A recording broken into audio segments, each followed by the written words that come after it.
Good morning, afternoon, or evening, cats and dogs. Today's video comes from the lesson 5.5 guided notes on proportional and non-proportional relationships. So let's talk about what these relationships are. Proportional. Two quantities are proportional if they have a constant ratio or unit rate. We will use the ratio of y to x, or y over x equals k. The constant ratio k is called the constant of proportionality. We also call it the unit rate. I know that word sounds really scary, but a constant of proportionality is just another word for unit rate.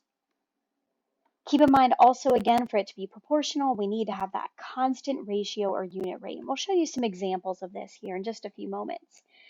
Y equals kx is the form of the equation for a proportional relationship. We'll see this also when we graph proportional relationships, where k again is the constant of proportionality, also known as the unit rate. So let's show you an example. This would be an example of a proportional relationship. If all of these numbers on the top are y's and all of these numbers on the bottom are x's, we set up the ratio of y to x, 5 over 1, 10 over 2, 15 over 3, 20 over 4, and we divide, we get 5 for all of these quotients, which means that we have a constant ratio or rate. So this is a proportional relationship in which the constant of proportionality or unit rate is 5. We'll put labels on it, but we don't know what values or what type of things we're talking about in this situation. If we were to write an equation for this, we could write y equals 5x, since our constant of proportionality, or k, is 5. Now, a non-proportional relationship is a relationship in which the ratios or rates are not constant. So if all of the numbers on the top are my y's and all of the numbers on the bottom are my x's, and I set up the ratios 5 over 2, 10 over 4, 15 over 5, and 20 over 8, and then divide to find my quotients, they're not all the same. 5 divided by 2 is 2.5. 10 divided by 4 is also 2.5. But 15 divided by 5 is 3, which is not equivalent to the first two. And even though 20 divided by 8 is also 2.5, if any of your ratios are different or not constant, then it's not going to be a proportional relationship. And then we will not write an equation to represent it, since we don't have that constant ratio or rate. Now, our first set of examples, our first 6, we're going to ask you to look at tables and determine whether these represent proportional relationships or not. So we want to know which numbers are the x's and which are the y's. In a horizontal table, like our first few examples, x will be the numbers on the top in that horizontal table, and y's will be the numbers on the bottom. In a vertical table that goes straight up and down, like the spider question we'll see in a few moments, x will be the numbers on the left, y's will be the numbers on the right. We also recognize that x will be the independent variables and y will be the dependent variables. And an independent variable will stand alone. It's not changed by any other variable. So a lot of times our x will be time, for example. A dependent variable depends on the other variable. The independent variable causes some sort of change in the dependent variable. So maybe the cost or an amount of money, because if we buy a larger number of items, usually the cost is also going to go up. So let's go through some examples. In these examples, it asks us to determine whether the set of numbers in each of the tables below is proportional. If the relationship is proportional, identify the constant of proportionality and write an equation of the form y equals kx. So we like when they're not proportional because there's actually less work to do. So number 1, we're comparing the amount of coffee in pounds to the cost in dollars. Our coffee in pounds will be our x's, our cost in dollars will be our y's. Because again, in a horizontal table like this is, the x's are generally going to be on the top, the y's will generally be on the bottom. So let's set up the ratio of y to x. So that will be $3 for 1 pound, that's going to be this here. $6 for 2 pounds, and you don't need the labels, but I think it does help us to recognize that when we set up y to x, we get a unit rate that makes sense, dollars per pound. $9 for 3 pounds and $12 for 4 pounds. So when we divide these, 3 divided by 1, we get 3. 6 divided by 2, we get 3. 9 divided by 3, we get 3. And 12 divided by 4, we also get 3. Notice that you might need to pause the video at some points here because there's a lot of work to show, but it is all important work for us to have. Since we have a constant ratio or rate, this is definitely going to be a proportional relationship. With a constant of proportionality, you can abbreviate that as COP if you want, $3 per pound. We will put a label on that constant of proportionality. Remember, it's just another word for unit rate. Our equation then is y equals 3x. Now you can choose different variables if you want, just don't flip-flop the x and the y, like don't write x equals 3y, because the x and the y become really important when we graph on the coordinate plane. But we could say something like c equals 3p, like the cost is equal to 3 times the number of pounds purchased, p. Let's look at number 2. So our time in hours is going to be our x's, our distance in miles will be our y's. Let's set up the ratio of y to x to determine if this will be proportional. So that will be miles per hour. So 50 miles in 1 hour, 70 miles in 2 hours, 90 miles in 3 hours, and 110 miles in 4 hours. Now let's divide. 50 divided by 1 is 50. 70 divided by 2 is 35. At this point, we recognize that this is non-proportional or not proportional. I'm going to show the rest of the work though.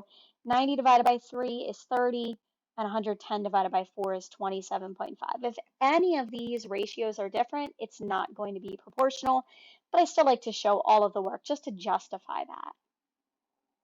All right, let's move ahead to question number 3. So we're looking at the number of spiders compared to the number of legs. So x's are on the left, y's are on the right. This is our only vertical table here. So let's set up the ratio of y to x. So 8 legs on 1 spider. We don't want 8 spiders.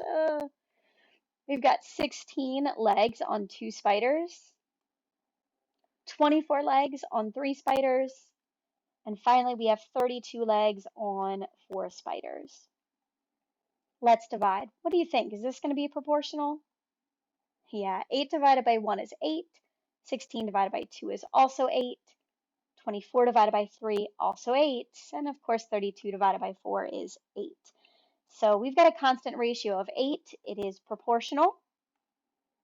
And our equation, let's list our constant proportionality first. It's going to be 8 legs per spider. We take the label of the first per the label of the second. So it's going to be 8 legs per spider. Again, we want to put a label on that. It's just a unit rate, 8 legs per spider. And then our equation, y equals 8x. We can also write that as something like this, like L equals 8s. The number of legs is equal to 8 times the number of spiders. Ugh. All right, let's try another example. I'll slide this down in a few moments, so if you missed anything or if you need to pause the video, feel free to do that. So number 4 is another horizontal table. Our time in minutes is x. Our distance in yards will be our y's. So we set up the ratio of y to x, so yards per minute. So it'll be 300 yards in 1 minute. Feel free to abbreviate those as well. 600 yards in 2 minutes. 900 yards in 3 minutes. And of course, we have 1,200 yards in 4 minutes. Let's divide. Do you think these are going to be proportional? Yeah, they certainly are. 300 divided by 1 is 300. 600 divided by 2 is also 300. 900 divided by 3, also 300. And 1,200 divided by 4 is also 300. So yeah, we get a constant ratio. This will be proportional. Our constant of proportionality or unit rate is 300 yards per minute. Don't forget that label. So our equation could be something like y equals 300x or d equals 300t. The distance is equal to 300 times the amount of time. You could choose m for minutes in this case. You could choose y for yards. But again, we want to have a variable equals 300 times another variable. But I like to choose variables that make sense for the situation, or just y equals 300x. All right, number 5. So we're looking at the miles driven, which will represent our x's, the toll fare, which will represent our y's. So we want to set up the ratio of y to x. So that will be $1.07 over 1 mile, $1.14 over 2 miles, $1.42 over 6 miles, and $1.63 over 9 miles. What do you think? Will this be a proportional relationship? No, not in this case. You can probably tell by the number of gray boxes as well. $1.07 divided by 1 is $1.07. 114 divided by 2 is 0.57.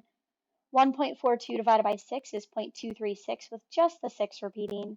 And $1.63 divided by 9 is 0.181 with just that last 1 repeating. So we don't have a constant ratio here. This is not proportional. Let's move ahead to number 6. So X is going to represent our years, Y is going to be our population in hundred thousands. We'll just continue to use those decimals though to make it easy on us.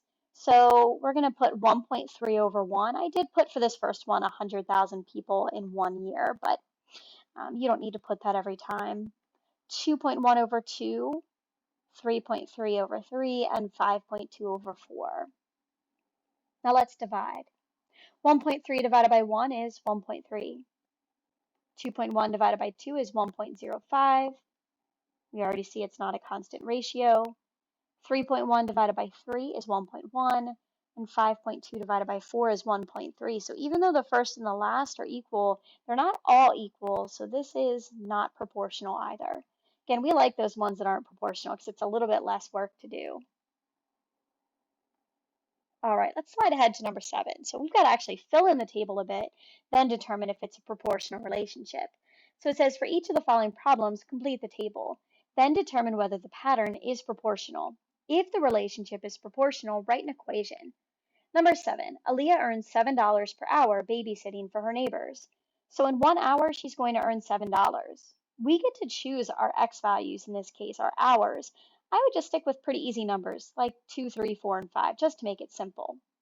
So if she earns $7 per hour, in 2 hours, she's going to earn $14. In 3 hours, she's going to earn $21. In 4 hours, she's going to earn $28. And for 5 hours, she's going to earn $35. Again, just take 5 times 7, 4 times 7, 3 times 7, and so forth. Do you think this is going to be a proportional relationship? Yeah, it is. So $7 for 1 hour, $14 for 2 hours, $21 for 3 hours, $28 for 4 hours, and $35 for 5 hours. They all give us a quotient of 7. So this is definitely going to be a proportional relationship. And again, don't be afraid to pause the video at any time. I'm going through this quickly so it doesn't end up being an hour-long video, but you may need to pause the video at times as you're working through this. So this is clearly going to be a proportional relationship for us. It does ask us to write an equation, so we can write an equation of y equals 7x. If you want to use variables that make sense for this problem, E for earnings equals 7 times the number of hours. You don't have to choose those exact same variables. You can stick with y equals 7x. You could choose M for money equals 7 times H or 7 times T for time, as long as they make sense for the problem. All right, let's take a look at number 8. Antonio's Pizzeria charges $10 for a large pizza plus $1.50 for each additional topping. So I chose 1, 2, 3, 4, and 5 toppings. So one topping pizza is going to be $10 plus another $1.50, which is $11.50. 2 toppings, you got to pay an extra $1.50, so that's $13. Keep in mind you're not buying 2 pizzas, it's just 1 pizza with 2 toppings. So $3 in toppings plus the $10 cost for the pizza. Add $1.50 for 3 toppings will be $14.50. Another $1.50 for 4 toppings will be $16, and another $1.50 for 5 toppings to get $17.50. Do you think this one will be proportional? If you're thinking no, you're correct. So $11.50 divided by 1, $13 divided by 2, $14.50 divided by 3, $16 divided by 4, and $17.50 divided by 5. Those ratios are not all equal. We get $11.50, we get 6.50, 4.83 with the 3 repeating, 4, and 3.5. They are not all the same, which means this is not a proportional relationship. In a few moments, we'll talk about the difference between 7 and 8. How could you maybe look at this situation and see that 8 is not going to be proportional, whereas number 7 will be? But in the meantime, let's see another one of these. Number 9. Wyatt has $400 in his savings account. At the end of each week, he deposits $20. So after 1 week, he should have $420. The 400 plus an additional 20. After 2 weeks, add another 20, he'll have 440. After 3 weeks, add another 20, he'll have $460. After 4 weeks, we add another 20 to get to 480. And finally, after 5 weeks, we add another 20 to get to $500. Will this be a proportional relationship? If you're thinking no, you are correct. 420 divided by 1 is 420. 440 divided by 2 is 220. 460 divided by 3 is 153.3, repeating. 480 divided by 4 is 120, and 500 divided by 5 is 100. That is not a constant ratio. That's not going to be proportional. So what do you think the difference is between number 7, which was proportional, and numbers 8 and 9, which were not proportional? So here's my explanation. I said that number 7 is proportional because all of the ratios are equal. That's pretty much common sense. But you have to go a little further than that. They are equal because there's no extra amount added on to the unit rate. So back in number 7, we just had $7 per hour. That's like a one-step expression or equation when we worked with those. So we didn't have any extra value. Whereas if we look at numbers 8 and 9, there is an extra value included, the $10 cost for the pizza in number 8, and the $400 already in the account for number 9. That makes the ratios different. So numbers 8 and 9 are kind of like those two-step equations or two-step expressions. You have the $400 plus another $20 per week.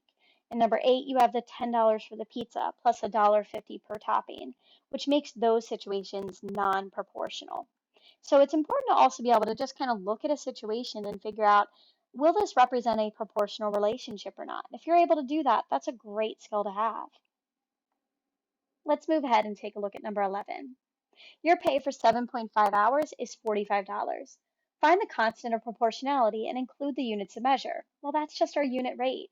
So let's find the amount of money earned per hour. So take 45 divided by 7.5 hours. That will be $6 per hour. Again, a unit rate is the same as the constant of proportionality. Part B, write an equation comparing your pay to the number of hours worked. So we could write P for pay equals 6 times the number of hours worked, 6H. If you want to keep it as Y equals 6X, you can do that unless it tells you in the problem. Sometimes it will tell you to use the variable P and the variable H, so we will want to do that if it asks us to. C, at this rate, how much would you earn if you worked 30 hours? Well, let's replace H with 30. Do 6 times 30. You will earn $180. All right, let's take a look at number 12. Miguel bought 3.5 pounds of bananas for $1.12. Find the constant of proportionality. So we want to find the unit rate, meaning what's the cost per pound? So take your cost, $1.12, divided by the number of pounds, which is 3.5. And that will get you the cost per pound, 32 cents per pound. Part B, write an equation comparing the cost of bananas to their weight. So I chose C for the cost equals 0.32 times W, which W represents the weight. Now, could you do Y equals 0.32X? Sure, but I like to use variables that make sense for the problem. C, at this rate, how much would it cost for 4.25 pounds of bananas? Well, replace W with 4.25. Do 32 cents times 4 1/4. It will be $1.36. All right, we've got to see another one like this, number 13. The cost for 2.5 pounds of ground beef is $7.20. A, find the constant of proportionality and include units of measure. This is just going to be the cost per pound. So take your cost, $7.20, divided by the number of pounds, which is 2.5 pounds. Our cost per pound will be $2.88 per pound. Part B, write an equation comparing the cost of the number of pounds of ground beef. So C represents my cost, equals 288 times P, P representing the number of pounds of ground beef purchased. C, at this rate, how much would it cost for 4 pounds of ground beef? Well, replace P with 4. So take $2.88 times 4. It's going to be $11.52. Why is being able to write the equation important? Well, it's important because if you're ever going to work with programming, if you're going to ever work with setting up spreadsheets to keep track of financial values, setting up equations is going to be really important for something like that. All right, we have 2 more problems, a couple of multiple choice questions. Actually, multiple parts for number 15, I should say. Number 14, it says the cost of running a bike for 3 hours is $46.50. If the cost of renting a bike is proportional to the number of rental hours, which of the following is not an equivalent rate? Well, let's find the rate, which is the cost per hour. So take 46.50 divided by 3 hours. So what's given to us is a rate of $15.50 per hour. Let's check each of these. Let's start with A. 8 hours for $124? Well, we're going to take $124 divided by 8 hours. We'll label that as A. Well, that's $15.50 per hour. So that one is equivalent. Let's go to B. $78.75 divided by 5 hours. That gets us a rate of $15.75 per hour. That is not the same. So choice B, if we're looking for the one that is not an equivalent rate, that's going to be choice B. I have had some students in the past be able to look through these and say, well, choice B doesn't make sense. It's not going to be equivalent because our ratio or our rate is $15.50 per hour. So it can't be something with 75 cents at the end. And I think that's a great way to look at it and recognize that that one's not going to work. And that's fine as well. All right, number 15, a multi-part question. You have a problem pretty similar to this on your unit test. So I think it's good for us to look at. Number 15, for a school play, every 6 tickets costs $21. So 6 tickets are $21. We also are given that 9 tickets is $31.50. But part A asks us to complete the table. So if every 6 tickets is $21, just double 21 to get the cost of 12 tickets. That will be $42. To figure out from 9 to 15, which is an increase of 6 tickets, you could also add $21 onto the $31.50 to get $52.50. Part B asks us to show the work to determine whether the relationship is proportional. If it is, we have to write the constant of proportionality, including the units of measure. So is this proportional? Well, for this, we would take $21 divided by 6 tickets, $31.50 divided by 9 tickets, $42 divided by 12 tickets, and $52.50 divided by 15 tickets. They all equal 3.5. So that tells me that my constant of proportionality in this case is going to be $3.50 per ticket.